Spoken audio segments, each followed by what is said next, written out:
వంశీ కేసులో కీలకమైనటువంటి పరిణామం ఏంటంటే వంశీ దుర్మార్గుడు, రాక్షసుడు అంతా బాగానే ఉంది. అయితే అతనికి సంబంధించి ఇంకా కేసులు పెట్టబోతున్నారు అన్నటువంటి వార్తలు కూడా బాగానే ఉంది.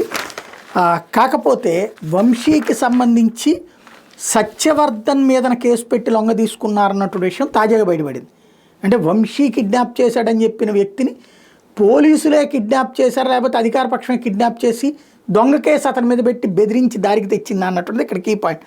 గన్నవరం మాజీ ఎమ్మెల్యే వల్లభనేని వంశీ మీద కేసు అరెస్ట్ వెనక పోలీసుల చేత ప్రభుత్వ పెద్దలు ఆడించిన నాటకం బట్టబయలైంది.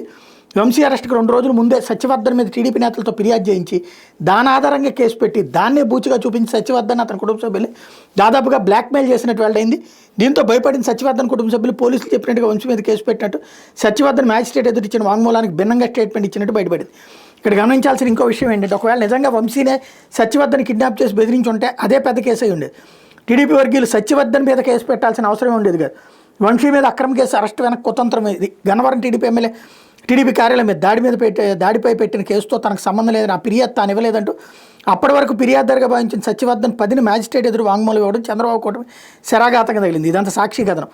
వంశీని అక్రమ కేసులో ఇరికించి అరెస్ట్ చేయించాలని దొంగతోని చంద్రబాబు కూటమి ఓ కుతంత్రానికి తెరలైపోయింది. ఆ మరుసటి రోజున కొందరు టీడీపీ కార్యకర్తలతో ఆయన మీద తప్పుడు ఫిర్యాదు ఇచ్చారు.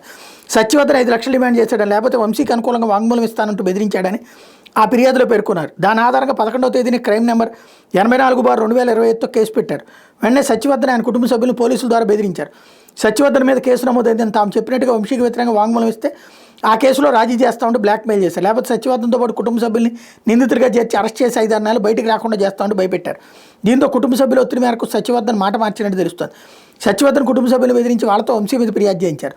వంశీని హైదరాబాద్లో 13వ తేదీన తెల్లవారుజామున అదుపులో తీసుకున్నారు. అదే రోజు ఉదయం 7 గంటల తర్వాత సత్యవర్ధన్ విశాఖలో అదుపులో తీసుకున్నారు. అంటే సత్యవర్ధన్ విచారించి స్టేట్మెంట్ తీసుకోకుండానే వంశీని అరెస్ట్ చేసినట్టు తేడతెలమైంది. ఆ రోజు సాయంత్రం వంశీకి వ్యతిరేకంగా సత్యవర్ధన్తో వాంగ్మూలం నమోదు ఇచ్చారు.